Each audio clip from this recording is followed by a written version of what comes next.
لله نحمده ونستعينه ونستغفره ونؤمن به ونتوكل عليه ونعوذ بالله من شرور أنفسنا ومن سيئات أعمالنا من يهد الله فلا مضل له ومن يضلله فلا هادي له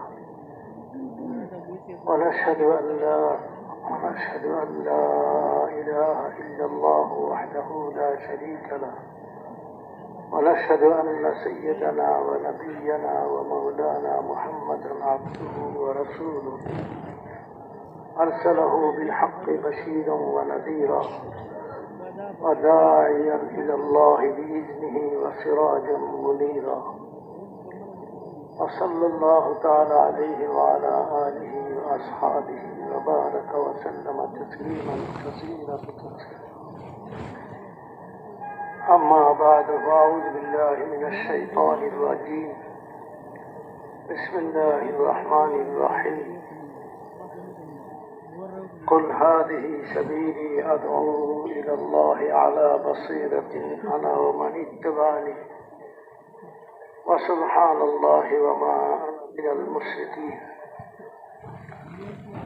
وقال الله سبحانه وتعالى من عمل صالحا من ذكر أو أنثى وهو مؤمن فلنحيينه حياة طيبة ولنجزينهم أجرهم بأحسن ما كانوا يعملون صدق الله مولانا العظيم وقال رسول الله صلى الله عليه وسلم الراحمون يرحمهم الرحمن ارحموا من في الأرض يرحمكم من في السماء أو كما قال عليه الصلاة والسلام. محترم دوستو، بزرگو، بھائیو، اللہ جل جلالہ من والہ نے جب سے انسانوں کو دنیا میں بھیجنے کا سلسلہ جاری فرمایا، ساتھ ہی ساتھ حضرت انبیاء علیہ السلام تسلیمات کو بھی بھیجنے کا سلسلہ جاری فرما دیا. حضرت انبیاء علیہ السلام اللہ کی طرف سے بھیجے ہوئے ہوتے ہیں اور وہ منتخب شدہ ہوتا ہے. اللہ تعالیٰ ان کے انتخاب فرماتے ہیں کار نبوت کے لیے. اور انبیاء علیہ السلام کی شخصیت سب سے اونچی شخصیت والے ہیں.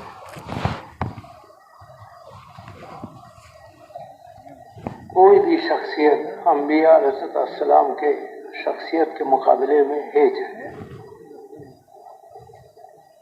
انبیاء علیہ السلام لوگوں میں چل پھر کر لوگوں کو دعوت دیتے تھے، اللہ کی طرف بلاتے تھے، اللہ کی تعارف کراتے تھے.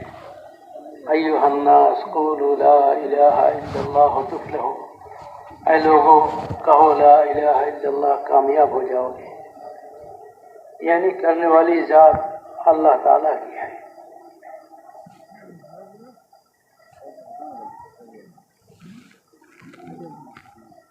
زمین سے لے کر آسمان تک اور قطرے سے لے کر سمندر تک اور جو ہے ذرات سے لے کر پہاڑ تک اور چوٹی سے لے کر جبریل امین تک جتنے بڑے مخلوقات ہیں،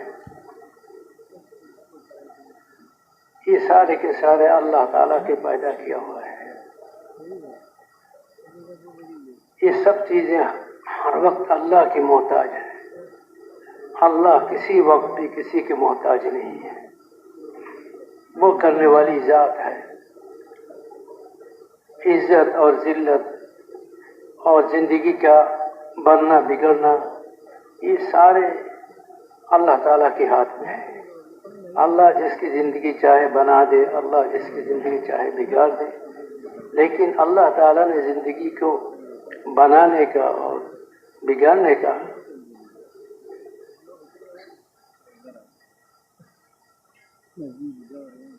سبب جو بنایا ہے وہ انسانوں کے بدن سے نکلنے والے اعمال ہیں.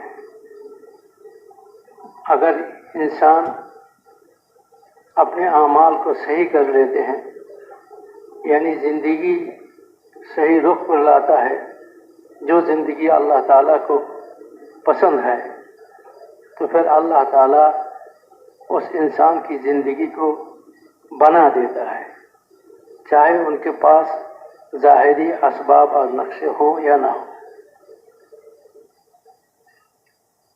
اور جب انسان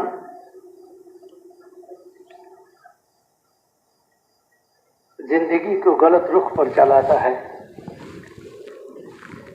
تو ان کے پاس اگر ظاہری اسباب اور سامان سب کچھ بھی ہو، لیکن ان کا زندگی غلط رخ پر ہو، تو اللہ تعالیٰ اس کی زندگی کو بگاڑ دیتے ہیں، باوجود سارے اسباب مہیا ہونے کے۔ فرعون، نمرود، قارون، ان کے پاس ظاہری نقشے اور اسباب سب کچھ تھا، لیکن چونکہ زندگی ان کا اللہ کے حکموں والی اور اللہ تعالیٰ کے امر والی زندگی کے خلاف تھا، بلکہ نافرمانی والی زندگی، شیطانی زندگی اور خواہشات والی زندگی تھا، تو پھر اللہ تعالیٰ نے باوجود سارے اسباب کے ان کی زندگی کو اللہ تعالیٰ نے بگاڑ دیا۔ اور صحابہ کرام رضوان اللہ تعالیٰ اجمعین، ظاہری طور پر ان کے پاس اسباب کا کمی تھا یا تو اسباب نہیں تھا، لیکن وہ اوامر والی زندگی، اللہ تعالیٰ کے حکموں والی زندگی کو اختیار کیے ہوئے تھے، تو پھر اللہ تعالیٰ نے باوجود اسباب ظاہری کے، ظاہری نقشوں کے کمی یا تو فقدان کے ساتھ اللہ تعالیٰ نے انہیں کامیاب کر دیا، صحابہ کامیاب ہو گئے۔ تو اللہ تعالیٰ نے نبیوں کو بھیج کر انسانوں میں دعوت کی محنت کروائے اور انسانوں کو اللہ کی طرف بلائے اور اللہ سے تعارف کرائے، اے لوگوں اللہ کو پہچانو، اللہ کی مان کر اور اللہ کو مان کر زندگی گزارو تو تم لوگ کامیاب ہو جاؤ گے۔ کامیابی نقشوں میں نہیں ہے، کامیابی اللہ تعالیٰ کے ہاتھ میں ہے، اور کامیابی دینے کے لیے اللہ تعالیٰ نے دین اتارے ہیں۔ دینی زندگی اختیار کرو گے تو اللہ تعالیٰ تمہیں کامیابی عطا فرمائیں گے۔ جنہوں نے نبیوں کی دعوت کو قبول کیا اور نبیوں کی دعوت پر لبیک کہے اور ان کے بتائے ہوئے طریقوں پر زندگی گزارے، اللہ تعالیٰ نے انہیں کامیاب کر دی۔ اور جنہوں نے جو ہے نبیوں کی دعوت کو انکار کیے اور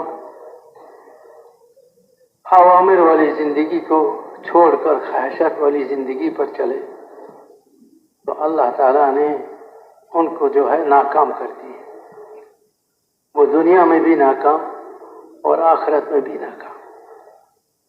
انبیاء علیہ السلام لوگوں کو آخرت کی طرف متوجہ کرتے تھے اور یہ سمجھاتے تھے کہ دیکھو یہ دنیا کی زندگی ہے، مختصر زندگی ہے، یہ ختم ہونے والی زندگی ہے، اس کے بعد ایک زندگی آنے والی ہے جو ہمیشہ کی زندگی ہے اور کبھی ختم نہ ہونے والی زندگی ہے۔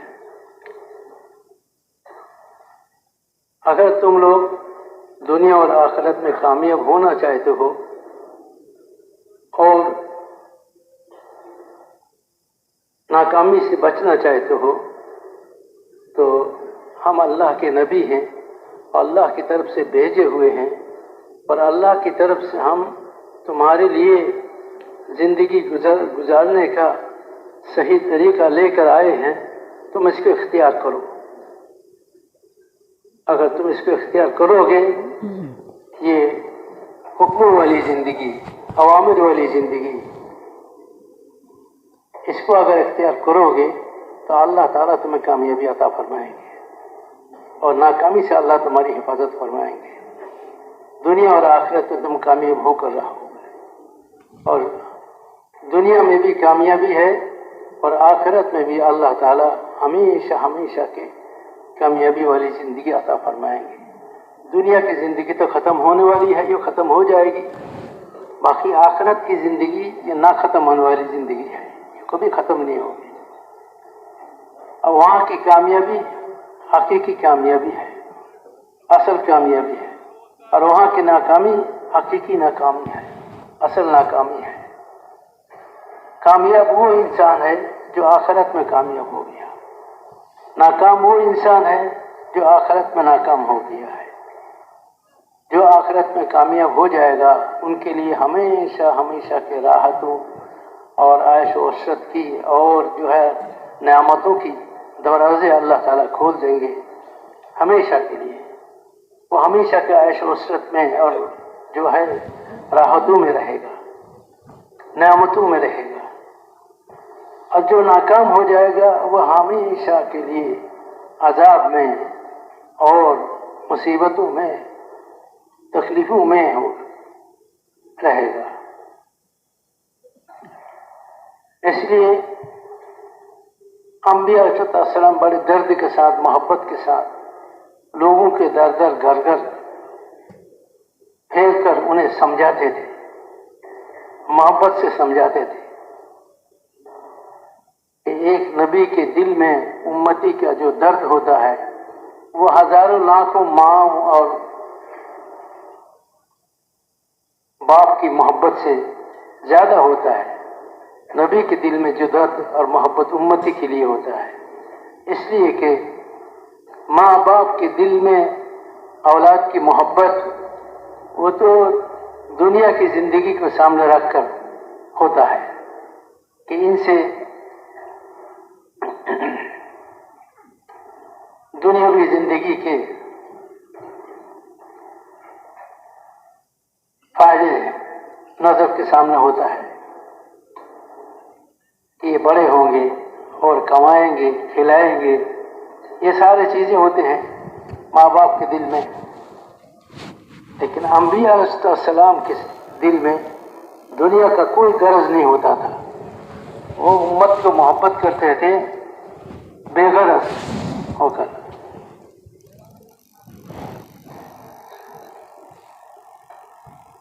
وہ شاید کہ سن 81 میں ہوگا، مفتی جلال الدین صاحب رحمۃ اللہ علیہ بنگلہ دیش میں تشریف لے گئے تو ہماری سال لگانے والے علماء اکرام کی مجمع یہ 6-7 آدمی کا تھا جو سال لگا رہے ہیں، پہلی جماعت سال علماء اکرام کی سن 76 یا 77 میں.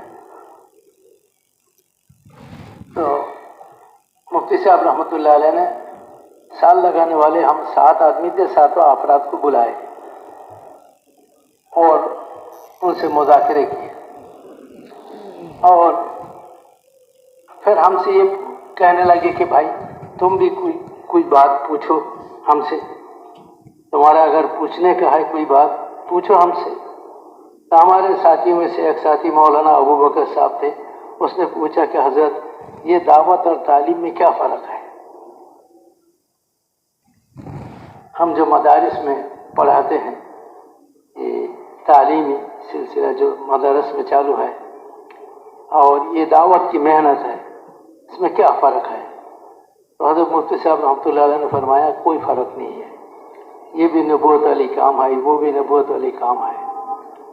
باقی دعوت ہوتا ہے بے طلبوں میں اور تعلیم طالبین کے لیے جن میں طلب ہوتا ہے، وہ جو سیکھنے کے لیے آتا ہے تو ان کو سکھایا جاتا ہے، یہ تعلیم ہے. اور دعوت بے طلب انسانوں میں چل پھر کر محنت کر کے ان کے اندر طلب پیدا کرنا دین کا، یہ دعوت ہے. اور یہ بنسبت تعلیم کے